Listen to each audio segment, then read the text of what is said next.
ভাবি, আপনি ব্যাগ গোছাইতেছেন, কোথায় যান? আমি আমার বাপের বাড়ি চলে যাবো, আমি এই বাড়িতে থাকবো না। চাচু, আমি তোমার না দেখা থাকতে পারবো না। আমি তোমার ছাড়া যাবো না চাচু। ওরে ছাড়াও তো তোর চাচ্চু থাকতে পারবো না রে মা। তুই আমার কলিজার টুকরা, এই আপনারা কেন চলে যাবেন? তোমার মাথার বোঝা কমাইতে কিসের বোঝা? তুমি এখনো কোনো কাজকর্ম করো না। ওর মধ্যে কইছো যে তোমার ভাইয়ের সব ঋণ তুমি শোধ করবা। এত কিছুর মধ্যে যদি আমি আর আমার মেয়ে এই বাড়িতে থাকি তাহলে মাথার বোঝা আরো বাইরে যাবে। বোঝা না ভাবি, আপনারা আমার বোঝা থেকে আপনারা কোথাও যাইতে পারবেন না, আপনারা এই বাড়িতেই থাকবেন ভাবি। রাশেদ, আমার জামাই মরে গেছে, কোথায় আমি কি করবো? কোন অধিকারে এই বাড়িতে থাকবো বলো? আমি কোন পরিচয় নিয়ে এই বাড়িতে থাকবো? আপনি আমার ভাইয়ের বোন, সেই পরিচয়ে আপনি এই বাড়িতে থাকবেন। তারপরে যদি আপনি মনে করেন যে আমার ভাই মরে যাওয়া আপনার পরিচয় মুছে গেছে, তাহলে দরকার পড়লে আমি আপনার নতুন পরিচয় দেবো। নতুন করে পরিচয় দিব মানে? পরিচয় দেবো মানে প্রয়োজন আমি আপনার বিয়া করুন ভাবি। রাশেদ, এইটা তুই কি করছ?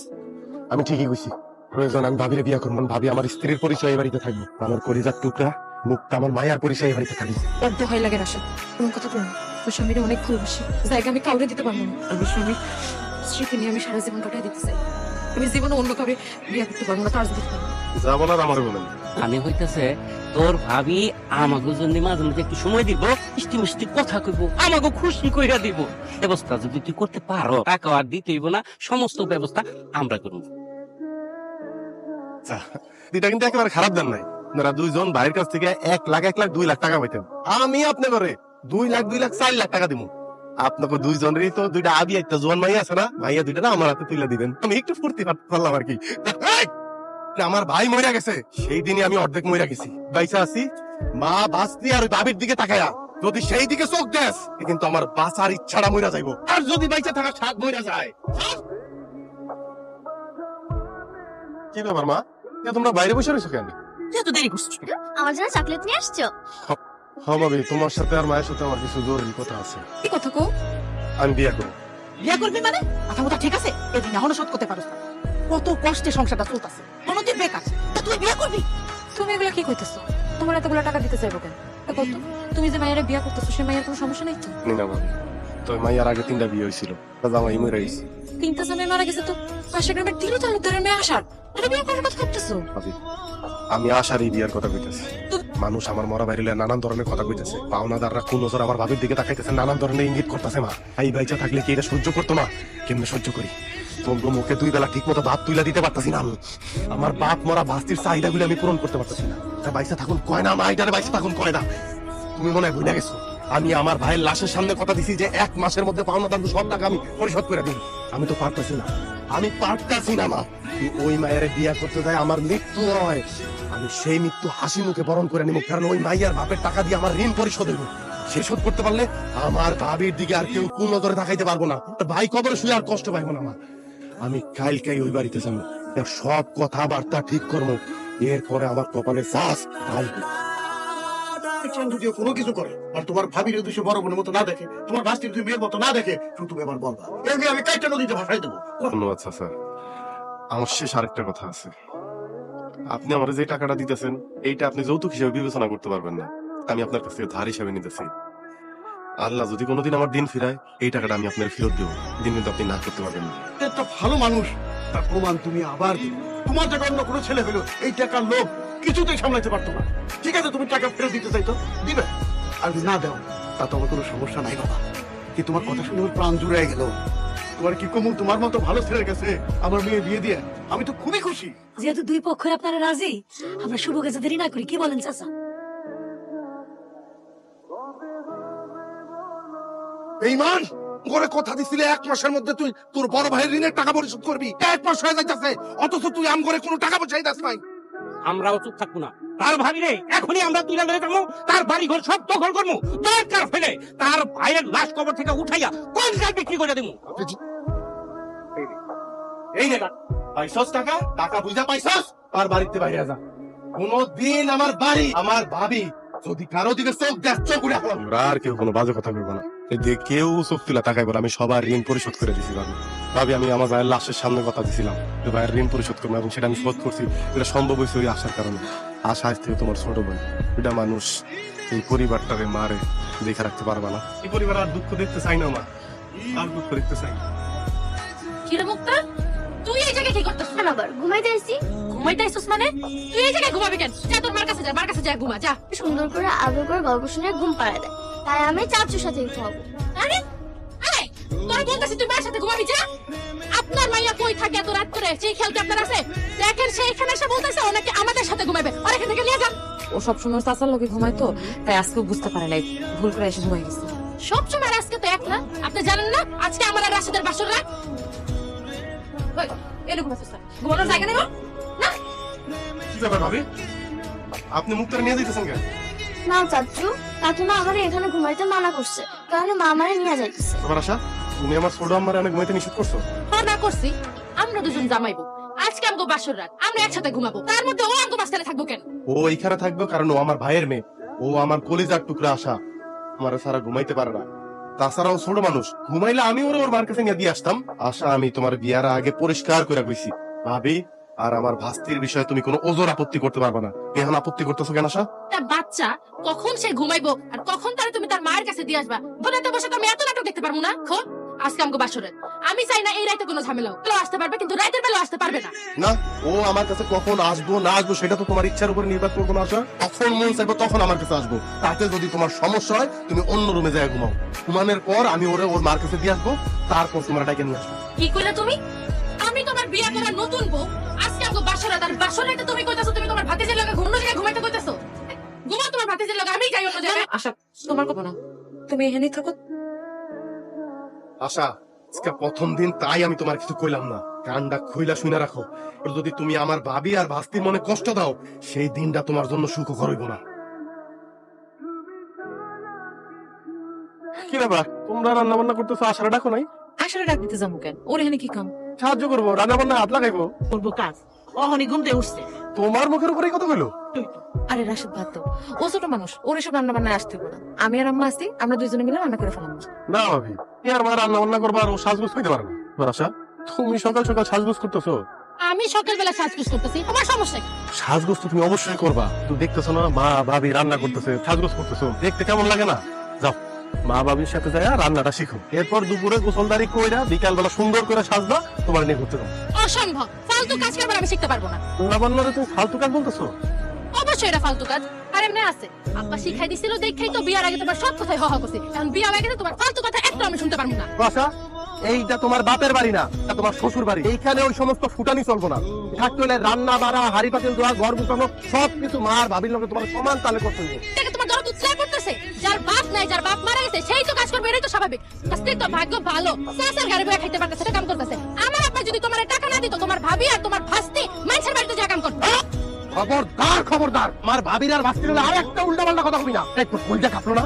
ওই দুধের মতো মাসুম বাচ্চাটা নিয়ে তোমার কথাটা কইতে যে মানুষের বাড়িতে কাম করবো, এই বাড়িতে বাইর করে দিতে আমি দ্বিতীয়বার চিন্তা করবো না। অনেক কাম করছেন, তরকারি কোটা করবেন, এটা লেগে আমার জামাই কাছে বিচার দেওয়া লেগে একা করতে পারেন না আপনারা। আমার মাইয়ারা মাছের মাথা খাওয়াইতে চাইনি। আসলে আমার মাইয়াটা অনেকদিন ভালো মন্দ খায় না, তাই শখ করলো যে মাছের মাথা দিয়ে ভাত খাইবো। আপনার মাইয়া শখ করছে দেখে কি আপনি তার মাছের মাথা খান? মাছের মাথাটা কি তার বাপে কিনে আনছে? মাথা কিনছে আমার স্বামী, এই মাথা খাইলে একমাত্র আমি খামো, আর কেউ না। দেখো মা, কাকিমা আমার প্লেট থেকে মাছের মাথাটা নিয়ে গেছে। আশা, একটা বাচ্চা মানুষ শখ করে মাছের মাথা খাইতে, তুমি সেটা কোন করে নিয়ে গেলা? তার বাপ মারা গেছে, এত লাই দেওয়া তো তারে ঠিক হয়েছে। তার মাছের মাথা খাইতে মন চাইছে, কালকে তার নতুন পোশাক পরতে মন চাইবো, আর পরশু দেবো কি আমার স্কুলে ভর্তি করে। আরে তোদের কে পূরণ করবো? তার কি বাপ বাচ্চা আছে? আর জন্ম দিলে কি শুধু বাপ হয়? বাপ তো সেই মানুষটা যে একটা ছোট্ট মানুষকে খাওয়ায়া পড়ায়া ভরণ পোষণ দিয়া শিক্ষার আলোকে আলোকিত করে একটা মানুষ হিসাবে তৈরি করে। আর মুক্তার বাপ তোমার সামনে খাড়া রয়েছে আশা। যদি তুমি একবার ওর বাপ মরে গেছে বলে ওরা খোড়া দেওয়ার চেষ্টা করো, তোমার সেই দিন এমন অবস্থা করবো তুমি তোমার বাপের নাম মনে করতে তোমার কষ্ট হবে আশা। আমি কাগজে কলমে সব সম্পর্ক চুকায় ফেলাম।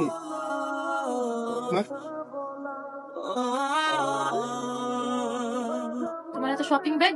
পরে তো তেমন কিছু কিনা দিতে পারি নাই। দেখো তো মুক্তা, রাশাদ ডাকতেছো কেন?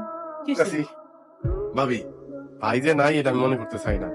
এবার ভাবি, মুক্তা আর আশা নতুন কাপড় চোপড় পাইলো, তুমি আর আমি পাক্কা খারাপ করো না। এর পরের বার তুমি আর আমি নতুন কাপড় চোপড় পাবো, এরা কেউ পাইবো না। কিন্তু আমার মন খারাপ করা চলবো না। আগে করে দিলাম। রাশেদ, হ্যাঁ? একটা কাম কর, এ নাও শাড়িটা, এটা তোমার আমারে দিয়ে দাও, আমি করুন না। তোমার লাগে শাড়িটা আনছে সকলে, আমার দিব কেন? তাহলে আপনার লেগে শাড়ি আনতে পারে নাই এই খুঁতখুঁতানি তোর মনের ভিতর থাইকাই যাইবো। আর ভাবির জন্য তার কত মায়ের চিন্তা করতে পারতেছে, ভাবির জন্য আনছে, ভাস্তির জন্য আনছে, মায়ের জন্য আনতে পারে নাই। তাই শুনো, আমার এসব কিচ্ছু দরকার নাই, কিছু তোমার ভাবিরে আর ভাতিজিরে দিয়া দাও। আমি সবই বুঝতে পারছি, তুমি বউয়ের চেয়ে তোমার ভাবিরে ভালোবাসো। আমার জন্য শাড়ি আনছো, তুমি আমার তোমার ভাবির জন্য আনতে গেছো কেন? এত ভালোবাসা। আমি আমার ভাবিরে ভালোবাসি, ঠিক যেমন একটা ছোট ভাই তার বড় বোনকে ভালোবাসে, আমি ঠিক তেমনি আমার ভাবিরে ভালোবাসি। আমার ভাই মরে গেছে, ওখানে যাওয়ার মতো আর কে আছে এই দুনিয়া? এখন আমি আমার ভাবির একটা শাড়ি উপহার দিতে পারি না? না পারো না, তুমি আমার স্বামী, তুমি শুধু আমারই দিবা। এটা পরেন মামনি, ভালো তুমি এই জামাটা পরো। হ্যাঁ, জামাইয়ের টাকায় এই শাড়ি আর জামা কিনা হচ্ছে, এগুলো আমাকে লাগবে না। এই শাড়িটা তোমার মানাইবো ভালো। তুমি না ভাবি, এমন কথা আপনি কইেন না। আপনি যদি এই শাড়িটা না রাখেন, উক্ত যদি জামাটা না রাখে, রাশেদ কইছে কালকে আব্বারে ডাইকে আইনা আমারে তালাক দিয়ে আব্বার লগে বাড়ি পাঠাই দিব। ভাবি, আমার সংসারটা আপনারা ভেঙে যেতে দিয়ে আপনার সংসারটা বাঁচা। একটা মেয়ে হয়ে তো আমি আরেকটা মেয়ের সংসার ভাঙতে পারি না। শাড়িটা তুমি রেখা তো। ঠিক আছে, তাহলে পইরেন, অনেক রাত হইছে, আমি যাই ঘুমাই গে। মা দেখো জামাটা কি সুন্দর। ও মা দেখো না জামাটা কি সুন্দর। আশা, অনেক ধন্যবাদ। তুমি ভাবিরে আর মুক্তারে জামা কাপড়গুলি ফেরত দিয়ে আসছো, কি ভালো লাগতেছে। ভালো তো লাগবেই, তোমার ভাবির পা ধরে আমি মাফ চাইছি, তার কাছে ছোট হয়েছে, তোমার ভালো লাগবো না? আচ্ছা ধরো, ভাবির মতো যদি তোমার একজন বড় বোন থাকতো, স্বামী যদি এই বয়সে মরে যেত, তাহলে তুমি কি করতা? চেষ্টা করতাম যে তোমার বড় বোন যাতে একটু ভালো থাকে, একটু সুখে থাকে, একটু হাসি খুশি মুখে থাকে। সেই সত্যি আমি শুন সকাল বেটা ঘুরতে যাই দেব।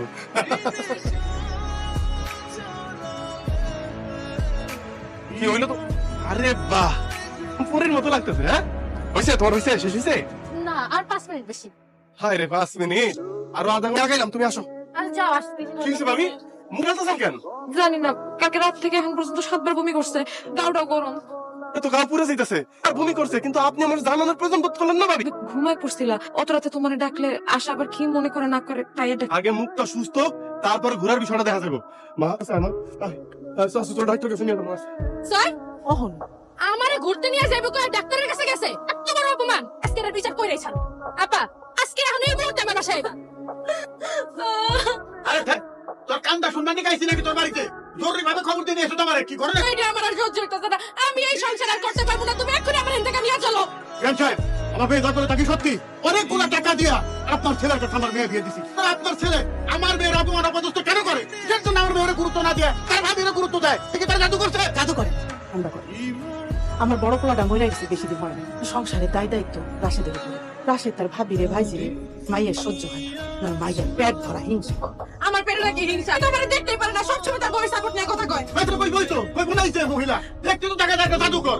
তোর স্বামীরে আর তোর শাশুড়িরে জাদু করে রাখছে, তাতে তার সাপোর্টে কথা এই মহিলা। এই স্বামী মারা গেছে না, নজর না তোমার? তুমি তো ওর লগে রং করো। আর জামাই সহ্য কি সম্পর্ক? সত্য করে কাগজ দিতে আমি আমার মেয়ে নিয়ে এই মুহূর্তে বাড়ি ছেড়ে চলে যাবো। আর আমার মেয়ে যদি এই বাড়িতে না থাকে বা না থাকতে পারে, ওই যে কাবিনের 10 লাখ টাকা, তারপর বিয়ের আগে তো 10 লাখ টাকা দিচ্ছি, মোট 20 লাখ টাকা নিয়ে তারপরে বাড়ি থেকে যাবো। টাকা ঠিক করে আগে। এমন কথা বলি না। আশা কেন এই বাড়ি থেকে যাবে? আশার স্বামী আছে, এটা তো আশার সংসার। আমার তো কেউ নেই, আমি কেন আমার মাইয়া নিয়ে এই বাড়িতে ঘুরে থাকবো? আপনি কই যান? আমার মেরে দাও, আমার মেরে নিয়ে এই বাড়ি থেকে চলে যাও। একটা কথা কইতে আসবা না, আমার বাধাও দিবা না, খবরদার কই দিলাম। যদি আর একটা বার বাধা দাও না, আমার মাইয়ার পছন্দ লাগে, এই নিয়ে আমার শেষ করে ফেলাম। মা, ভাবি সব কি কয়? কি শ্বশুর বৌমারে অনেক আজে বাজে কথা কইছে। কইছে কি যে বড় বৌমা যদি এই বাড়ি থাকে তাহলে উনি উনার মাইয়া নিয়ে যাইবো গা। বিয়ার সময় যে টাকা পয়সা নিছস সব টাকা পয়সা দিতে কইছে। আরো একটা কথা কইছে, কইতে আমার লজ্জা করতেছে। কইছে বৌমার সাথে কি অবৈধ সম্পর্ক আছে। ঠিকই বলছে, লাগে তার ভাবির ঠিকই সম্পর্ক আছে। তা যদি নাই থাকতো, রাশেদের কেন লেগে তার ভাবির প্রতি দরদ উতলা পড়ে? আমার তো মনে হয় দেবর আর ভাবির অবৈধ সম্পর্কের কথা জানেই তার বড় ভাই হার্ট অ্যাটাক করে মরে গেছে। আল্লাহর দোহাই লাগে, এত নোংরা কথা আর কইও না। রাশেদ আর আমার মধ্যে কোনো সম্পর্ক নাই, আমার ছোট ভাইয়ের মতো। তোর ভাবি নাই, এটাই খালি তোমার ভাবি। এই বড় ভাই কার থাকে না? বড় ভাই কার মারা যায় না? তোর ভাই মরে গেলে তোমার ভাবির দিকে তাকাই দেখে না। এই রাশেদ তোমার জন্য তো পাগল, আর তোমার মেয়ের জন্য তো উতলা কেন? কারণটা কি? জানতে স্যার, আমার বয়স যখন 6 বছর তখন আব্বা মারা যায়, বয়স তখন 12। বয়সী ভাই আমার আব্বার অভাব বুঝতে দেয় না। ভাইয়া কিন্তু আমার অনেক বেশি মেধাবী ছাত্র ছিল। তো হত দরিদ্র পরিবারের দুজন তো একসাথে পড়ালেখা করা যাবে না, কাউরে তো পরিবারের দায়িত্ব কাঁধে তুলে নিতে হইব। তো ভাইয়া তো ওই ছোট্ট বয়সী মানুষের খেতে খামারে কাজ করা শুরু করলো, আর আমি ফুল বাবু এই স্কুলে যাই। এইভাবে চলতেছিলাম দিন, যত ফর্ম ফিল আপ করলাম। কিন্তু সন্ধ্যা না হইতে আমি টের পাইলাম ভাইয়ের খুব শখের টর্চ লাইটটা ভাইয়ের হাতে নাই। আমি বাইরে খুললাম, ভাইয়া লাইটটা যে বিক্রি করে দিলা, অন্ধকারে আলো পাইবা কই? কইলো, আরে তুই টর্চ লাইটের আলো নিয়ে চিন্তা করস? আমি তো স্বপ্ন দেখি আমার ছোট ভাই এমন ভাবে আলোকিত হইব একদিন, যেই আলোয় আমগো অভাব দূর হয়ে যাবো, আমগো গ্রাম, আমগো সমাজ তথা আমগো দেশ আলোকিত হইব। আমার মধ্যে জিত চাইবা বসলো, যে মূল্যে ভাইয়ের এই আশা পূরণ করবো। আমিও দিন রাত পড়ালেখা করলাম, সর্বোচ্চ বিশ্ববিদ্যালয়ে পড়ালেখা করলাম, তো যখন মাস্টার্স পরীক্ষা দিব আমার শরীর আমার কথা শুনতেছে না। ডাক্তারের কাছে গেলাম, ডাক্তার আমার জানাই দিল যে আমার 2টা কিডনি ড্যামেজ, আমার কিডনি আর কাজ করতেছে না। মুখে আমি অন্ধকার দেখা শুরু করলাম, কিন্তু হতাশ হইলাম না। আমি জানি যে আশা দেখানোর মতো একজন তো এখনো বাইসা আছে। আমি বাইরে জানাইলাম, ভাইয়া আমার কাছে ছুটে গেল, মানে তার মাথায় হাত রেখে শপথ করাইলে তো খবরদার এই কথা দুনিয়ার কাউরে কইতে পারবি না, এমনকি তোর ভাবিরও না, মারও না। তারা কয়নি। আমি সেই দিন দেখলাম একটা পুরুষ মানুষ কেমনে কান্না করতে পারে, আমার ধরে ধরে যে কান্না করলো।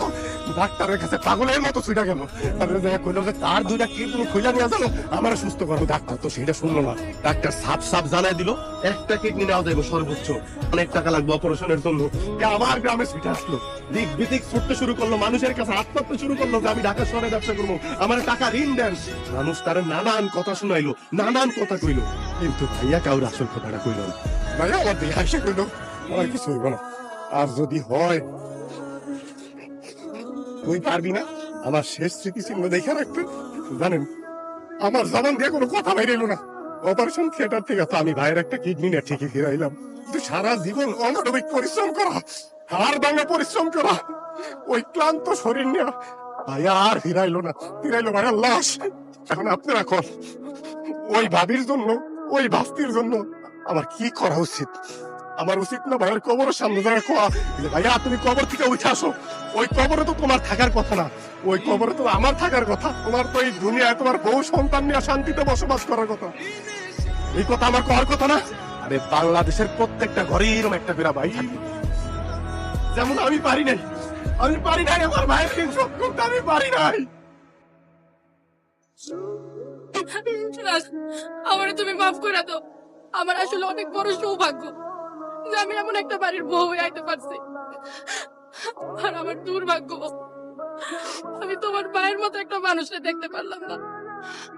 আমার অনেক বড় ভুল হয়ে গেছে, আমারে মাফ করে দাও। আমি সবার সামনে আজকে কথা দিই, আমি ভাবি রে আমার বোনের মতো করে দেখবো, আমি ভাবতে যে আমার মেয়ের মতো করে দেখবো। আমি কথা দিলাম, আমার মাফ করে দাও। ভাবি তুই তো আজকে জানলে ভাই আসলে আমার কারণেই মারা গেছে, কিন্তু ছিল এটা ভাইয়ার ঋণ ছিল না, এই ঋণটা ছিল আমার। ভাবি আমার সেই ঋণ তো আমি পরিশোধ করতে পারছি, কিন্তু আপনার যে ক্ষতি আমি করলাম ভাবি, এই ঋণ আমি কেমনে শোধ করবো? ভাবি এই ঋণ আমি কেমনে শোধ করবো? তোমার আর কোনো ঋণ পরিশোধ করতে হবে না। তোমার ভাইয়েরা তুমি হারিয়ে গেছিলে, তো তোমার যদি কিছু হইতো ওই মানুষটা এমনি তো বুঝতো। এরকম একটা মানুষ আমার স্বামী আছে, এটাই তোমার সব থেকে বড় গর্বের। জানো আমি আর কিচ্ছু চাই না, আমি খালি আল্লাহর কাছে দোয়া করি আমার এই মাইয়াটা যাতে ওর বাপের আদর্শ বড় হতে পারে, তোমার ভাইয়ের আদর্শ বড় হতে পারে। আমি তো আমার ছেলের বুঝতাম পড়া থেকে ত্যাগ করে করে যাইছি, কিন্তু এত বড় সত্যি আমি জানতাম।